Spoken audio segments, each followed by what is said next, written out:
राष्ट्रमाता जिजाऊ साहेब, छत्रपती शिवाजी महाराज, छत्रपती संभाजी महाराज, महात्मा ज्योतिबा फुले, छत्रपती शाहू महाराज, महामानव डॉक्टर बाबासाहेब आंबेडकर, अण्णाभाऊ साठे, अहिल्याबाई होळकर, सावित्रीबाई फुले, संत श्रेष्ठ तुकाराम महाराज, संत गाडगे महाराज, संत तुकडोजी महाराज या सर्व महापुरुषांना प्रथम वंदन करतो. विचारपीठावरील मराठा सेवा संघाचे महाराष्ट्र प्रदेशाध्यक्ष विजयजी घोगरे सर, मधुकरजी मेहकरे साहेब, घाडगे साहेब आणि संभाजी ब्रिगेडच्या राजकीय पक्षाचे अध्यक्ष मनोजजी आखरे, सरचिटणीस सौरभजी खेडेकर आणि राष्ट्रवादी काँग्रेसचे प्रवक्ते विकासजी पासलकर. आज खरं तर वीरबाजी पासलकरांची पुण्यतिथी आहे आणि या निमित्ताने आपण एक खरं तर आनंद उत्सव साजरा करतोय.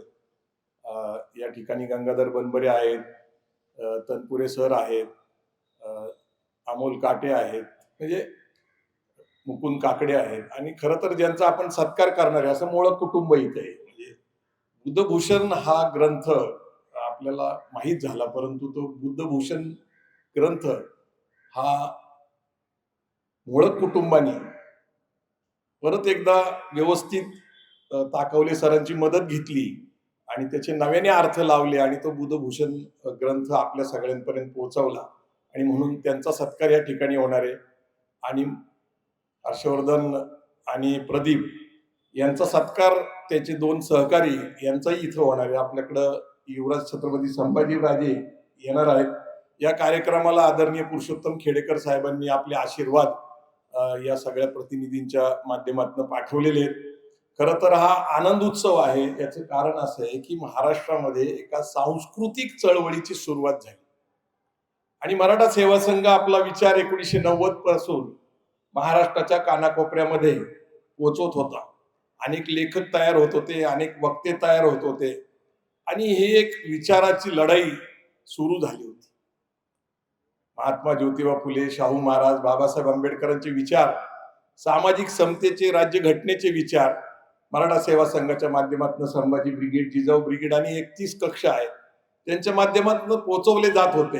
आणि अशाच काळामध्ये मामा देशमुख असतील, डॉक्टर आह साळुंके असतील, जेमिनी कडू असतील, प्रभाकर पावडे, सगळे म्हणजे खूप साहेब खंदारे असतील किंवा अनेक लोक जे त्या काळामध्ये आपल्या सगळ्यांना मार्गदर्शन करत होते आणि खऱ्या अर्थाने कैलासवासी मामा देशमुखांच्या केडर कॅम्पनी आम्ही सगळे घडायला लागलो. महाराष्ट्रामध्ये एक सांस्कृतिक विचारसरणी या ठिकाणी मांडण्यात आली. ब्राह्मण ब्राह्मणेतर चळवळ या महाराष्ट्राने पाहिलेली आहे.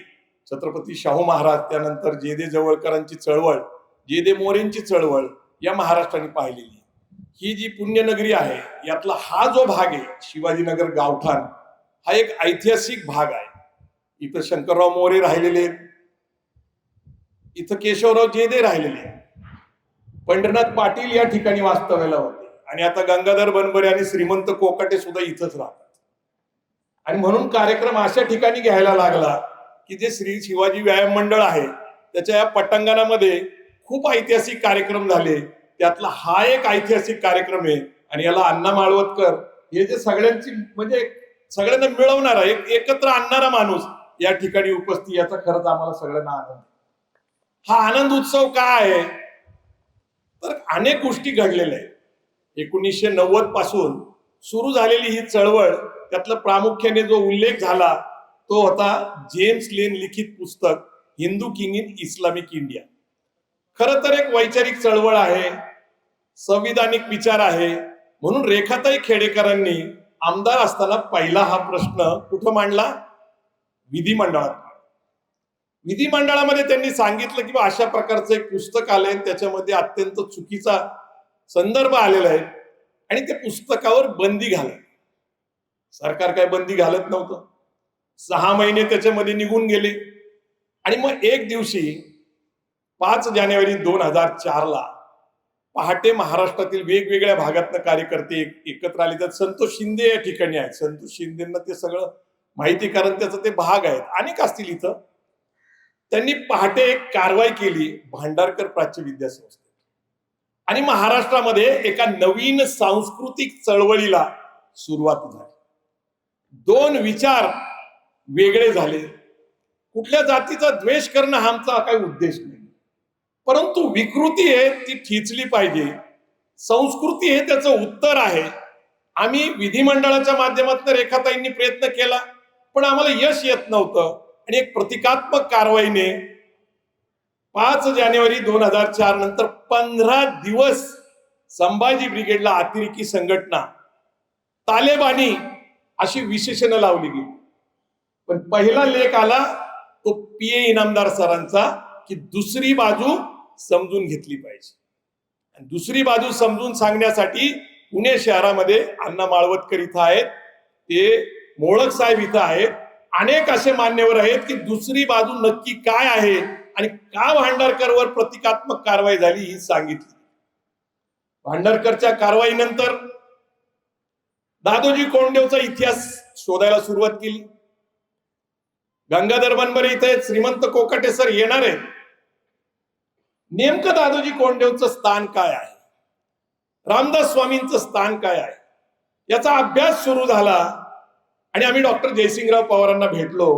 म्हटलं सर, दादोजी कोंडदेव जर गुरु होते तर आपण पुण्यामध्ये येऊन सांगावं सहप्रमाण, आणि जर नसतील तर तेही सांगितलं पाहिजे. पण त्यांनी सांगितलं की 12वीच्या पुस्तकामध्ये मी 4 पानं शिवाजी विद्यापीठाला लिहिलेली आहेत, ते शिक्षक आहेत, गुरु आहे, पालक आहे, वगैरे वगैरे. परंतु संभाजी ब्रिगेड आणि त्याचे जे मार्गदर्शक लोक आहेत त्यांचा अभ्यास सांगत होता की दादोजी कोंडदेवचं जे स्थान सांगितलं जातं म्हणजे 4थीच्या पुस्तकामध्ये आहे ते नक्कीच नाहीये. आणि मग जी जी पुस्तकं उपलब्ध होती ती इतिहास संशोधक मंडळामधनं आम्ही ती मिळवली. मिळवल्यानंतर तो संपूर्ण गठ्ठा घेऊन संभाजी ब्रिगेडचे प्रमुख, त्यामध्ये गंगाधर बनबरे असतील, श्रीमंत कोकाटे असतील, आम्ही सगळेजण जयसिंगराव पवार सरांच्या घरी पोहोचलो. त्यांना सांगितलं की सर, शिवभारतमध्ये दादोजी कोंडदेवचं नाव नाहीये, जे दे शकावलीमध्ये नाही, जे दे करीणामध्ये नाही, राधा माधव विलास शंकू जे शहाजी महाराजांचं पुस्तक आहे त्यातही नाव नाही. आणि मग हे नंतरच्या काळामध्ये जे लिहिलं गेलं बकरीच्या माध्यमातून त्यांना एवढं मोठं स्थान गेलं. हा अन्याय. शहाजी महाराजांनी शिवाजी महाराजांना बेंगलोरला नेऊन 1638 ते 1642 सगळं प्रशिक्षण दिलं आणि मग संपूर्ण अभ्यास करण्यासाठी 1 महिन्याची वेळ मागितली डॉक्टर जयसिंगराव पवार सरांनी. आम्ही एक खुली चर्चा ठेवली. हरिभाऊ नरके होते कैलासवासी, अशोक राणा होते, आणि दुसरी बाजू मांडायला आम्ही दुसऱ्या बाजूच्या लोकांना सुद्धा बोलवलं. आणि आम्ही न्यायमूर्ती BG कोळसे पाटील यांना अध्यक्षस्थानी ठेवलं होतं की दोन्ही बाजू मांडून झाल्यानंतर आपण निर्णय द्यावा की त्यातली सत्यता काय आहे. कार्यक्रम झाला, दुसरी बाजू मांडायला कुणीच आलं नाही. आणि मग डॉक्टर जयसिंगराव पवारांनी सार्वजनिकरित्या पहिल्यांदा माफी मागितली आणि त्यांनी सांगितलं की त्यावेळेसच्या कागदपत्राच्या आधारावर मी हे लिहिलं होतं, पण मी नव्याने अभ्यास केला, प्रथम दर्जाचे कागदपत्र परत एकदा वाचले आणि मी आज सांगू शकतो की शिवाजी महाराजांच्या गुरुस्थानी त्यांना मार्गदर्शक करणाऱ्या शिक्षिका ह्या राष्ट्रमाता जिजाऊ होत्या. दादोजी कोंडदेवचा संबंध नाही. आता दादोजी कोंडदेवचा इतिहास हलवणं तेवढं सोपं नव्हतं. रामदास स्वामींबद्दल मामा देशमुखांनी हायकोर्टापर्यंत त्यावेळेस लढले होते. त्यावेळेस त्यांचे वकील होते न्यायमूर्ती सुप्रीम कोर्टाचे PB सावंत, आणि तो निर्णय त्यांच्या बाजूने लागला होता. मामा देशमुखांची अंत्ययात्रा त्यांच्या जिवंतपणी काढली गेली आणि नंतर आनंद यात्रा काढली गेली. आणि त्याच आनंद यात्रेचा पुढचा प्रवास म्हणजे आजचा आनंद उत्सव आहे. कारण आहे की खोटा इतिहास लिहिला, खोटी प्रतीकं तयार केली तर समाजामध्ये चुकीचा संदेश जातो. आणि म्हणून छत्रपती संभाजी महाराजांकडे येत असताना मधल्या काळामध्ये आमच्या असं लक्षात आलं की राम गणेश गडकरी यांनी एक पुस्तक लिहिलेलं आहे आणि त्या पुस्तकाच्या प्रस्तावनेमध्ये प्र.के. अत्रे यांनी मोत्या नावाचा काल्पनिक कुत्र्याची एक कहाणी प्रस्तावनेमध्ये लिहिलेली. राम गणेश गडकरींचं ते कादंबरी आहे. काय नाव आहे त्याचं? राजविलास. काय? राजसन्यास आहे, म्हणजे व्यवस्थित आहे. राजसन्यास या नाटकामध्ये प्रस्तावनेत पहिल्यांदा मोत्या कुत्रा आणि त्या मोत्या कुत्र्याच्या कहाणीला प्रस्थापित करण्यासाठी रायगडावर वाघ्या कुत्रा निर्माण करण्यात आला. म्हणजे प्रस्तावनेमध्ये मोत्या आहे. आम्ही त्याच्यावर एक डॉक्युमेंटरी पण बनवलेली संभाजी ब्रिगेडच्या वतीने. तिथं मोत्या कुत्रा वाघ्या झाला, कसा झाला काही माहित नाही, काही ऐतिहासिक संदर्भ दिसत नाहीये. त्याच्यावर बरेच डिबेट झाले, डिस्कशन झाले. आपल्या कार्यकर्त्यांनी कधीतरी रात्री जाऊन तो वाघ्या ढकलून दिला तिथनं, म्हणजे दरीमध्ये. अर्थात त्यावेळेस बरंच वाद झाला, बराच संघर्ष झाला, दोन समाजामध्ये तेढ निर्माण करण्याचा प्रयत्नही झाला. अनेक प्रकारे मी त्याच्यावर डिस्कशन करू शकतो, परंतु दुर्दैवाने वाघ्या तिथं परत बसवण्यात आला. वाघ्याचे तसे त्यावेळेस फार हाल झाले होते. ते वाघ्या कुत्रा म्हणजे शॅगी डॉग आहे ऍक्च्युअली, लक्षात घ्या. हे परदेशी डॉग आहे, ब्रिटिशांचं आहे. त्याचा सगळा इतिहास मला माहिती आहे, तुम्ही वाचलाही असेल. मराठा मार्गच्या माध्यमातूनही त्याच्याबद्दल खूप चर्चा झालेली. परंतु गडकरींनी जे कादंबरी लिहिली त्याच्यामध्ये मात्र संभाजी महाराजांची प्रचंड बदनामी करण्यात आली. आणि ती बदनामी आपल्या कार्यकर्त्यांना सहन झाली नाही आणि त्यांनी संभाजी महाराजांच्या उद्यानामध्ये असलेल्या पुतळ्यावर कारवाई केली. आता कारवाई बरोबर चुकीची मला माहित नाहीये. मी रेखाताईंचा उल्लेख याच्यासाठी केला की रेखाताईंनी सनदशीर मार्गाने, कायदेशीर मार्गाने मागणी केली होती, सरकारने पूर्ण केली नाही. आम्ही सातत्याने महापालिकेशी संवाद साधत होतो, पण महापालिकेला मर्यादा होत्या, कारण इतिहासकारांच्या गोष्टी त्यांना मान्य करावं लागत होत्या, त्यांना काही सल्ले घ्यायला लागते. गव्हर्नमेंटची एक प्रोसेस असते. परंतु एक दिवशी कारवाई झाली आणि मग त्या कारवाईचं रूपांतर गडकरींचा पुतळा हटवण्यात आला. आणि मग आज 2026 मध्ये 16 मेला संभाजी महाराजांच्या उद्यानामध्ये हा जो पुतळा आहे, संभाजी महाराजांचा बुधभूषण ग्रंथकार म्हणून आणि त्यांचे 10 श्लोक हे त्या ठिकाणी लावलेले आहेत. आणि ज्यांनी ज्यांनी याच्यामध्ये योगदान दिले, ते महापालिकेचे अधिकारी असतील, नगरसेवक असतील, महापौर असतील, स्थायी समितीचे अध्यक्ष असतील, आम्ही प्रत्येकाचे ऋणी आहोत. आम्ही प्रयत्न करतोय की त्यांचा सहभाग घ्यावा. परंतु काही लोक म्हणतात हे सामाजिक भूमिका आहे का राजकीय, तर त्या भानगडीत आम्हाला पडायचं नाही. आम्ही, तुम्ही इथं उपस्थित असाल नाही तर नसाल, ज्यांनी ज्यांनी बुधभूषण संभाजी महाराज ग्रंथकार म्हणून जे शिल्प संभाजी महाराजांच्या उद्यानामध्ये उभं केलं, त्यांचे आम्ही सतशः आभारी आहोत. आणि ही मोठी गोष्ट आहे, कारण पुणे हे सांस्कृतिक शहर आहे. पुण्याला जग मान्यता आहे सांस्कृतिक शहर म्हणून, कारण इथं चांगले कॉलेजेस आहेत, चांगले लेखक विचारवंत इथं निपजले आहेत. आणि म्हणून पुण्यामध्ये संभाजी महाराजांचा ग्रंथकार म्हणून ज्यावेळेस पुतळा बसतो, त्यावेळेस इथल्या साहित्यिकांना हा प्रश्न पडतो की आम्हाला हे कसं माहित नाही. अगदी काही महिन्यापूर्वी सातारा ही संभाजी महाराजांची राजधानी आहे, कारण त्यांचा मुलगा शाहू महाराज, परवा दिवशी 18 तारखेला त्यांची जयंती झाली. थोरले शाहू महाराज, ही राजधानी आहे सातारा, मराठ्यांची राजधानी आहे सातारा. तिथं साहित्य संमेलन झालं, मराठी साहित्य संमेलन झालं. मराठी साहित्य संमेलनाने संभाजी महाराजांची राजधानी असलेल्या ठिकाणी सुद्धा साहित्य संमेलन होत असताना साहित्यिक म्हणून कुठलाही उल्लेख केला नाही, कुठली मान्यता दिली नाही आणि कुठल्याही प्रकारची नोंद घेतली नाही. साहित्य संमेलनाच्या निमित्ताने खऱ्या अर्थाने संभाजी महाराजांनी 4 ग्रंथ लिहिलेले आहेत. बुधभूषण, 7 शतक, नायिका भेद, अशा प्रकारचे 4 ग्रंथ लिहिणाऱ्या संभाजी महाराजांवर अन्याय वाटत नाही का आपल्याला? एका विचाराचा पगडा आपल्यावर लादण्याचा प्रयत्न केला जातो. हा एक वर्णव्यवस्थेचा लढा आहे, जाती संघर्षाचा लढा आहे, परंतु हा मानवतेचा आणि सत्याचा लढा आहे. आणि हा संभाजी ब्रिगेडचा लढा आहे. संभाजी ब्रिगेड एकत्र काम करत होती, तिची एक सामाजिक दहशत,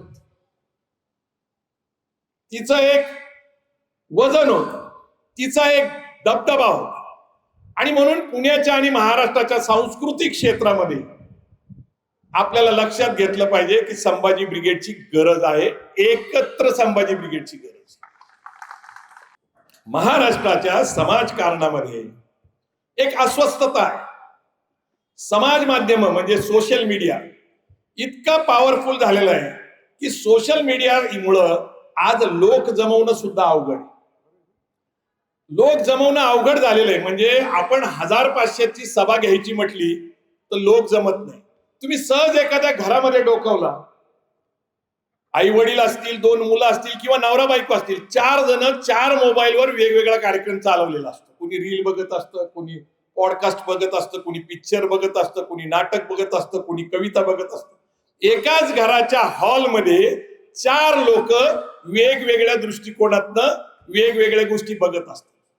समाज माध्यम इतकं कडक आहे की दुसऱ्या क्षणी आम्ही कार्यक्रम ठरवला तर तुम्हाला 1 सेकंड मध्ये त्याचा निरोप मिळतो.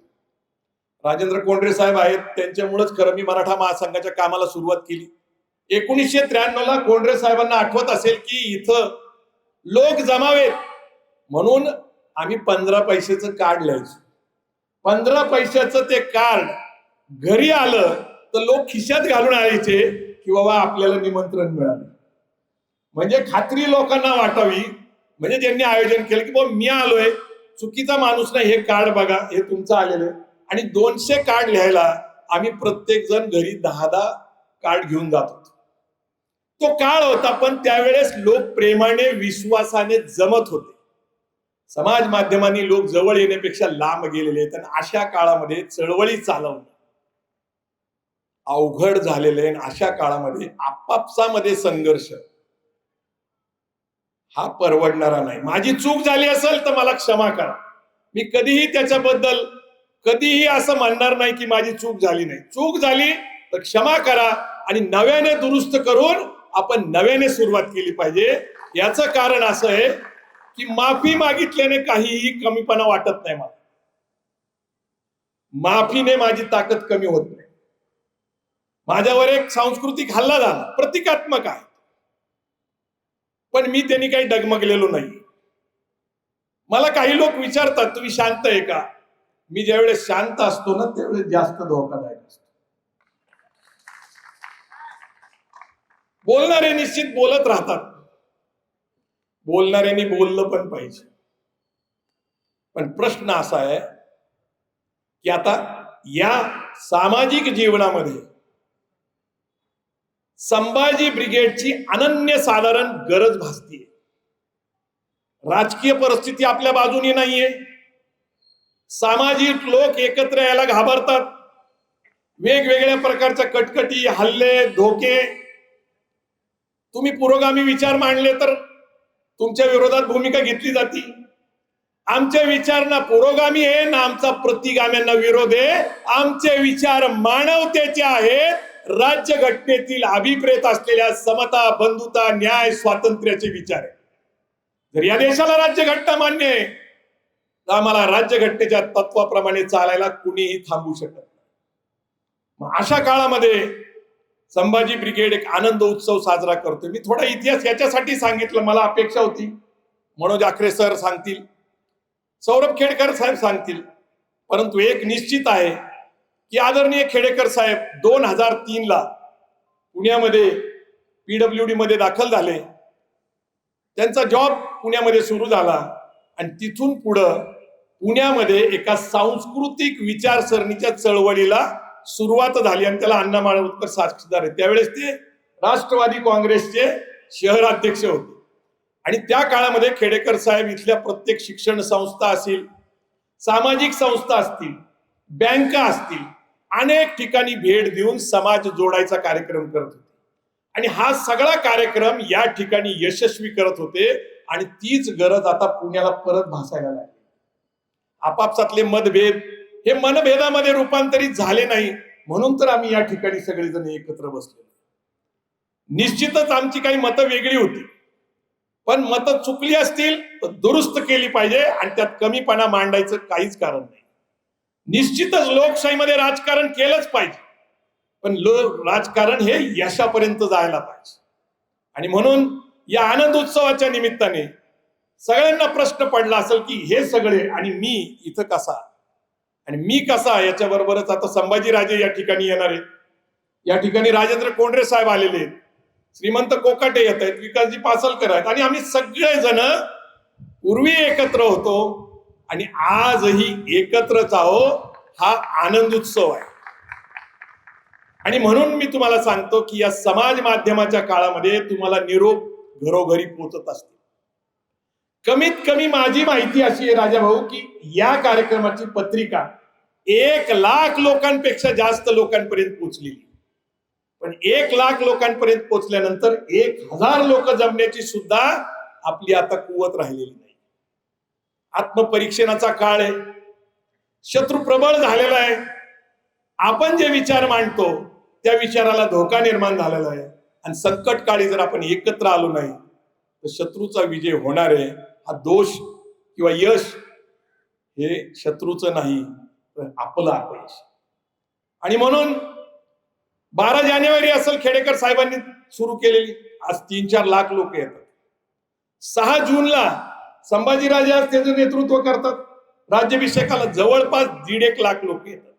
संभाजी महाराजांची जयंती 14 मेला ही पुरंदर किल्ल्यावर झाली. जवळपास 30-35 हजार लोक येतात. लोकेशजी, अजयसिंह सावंत आणि त्यांची टीम ती साजरी करतात.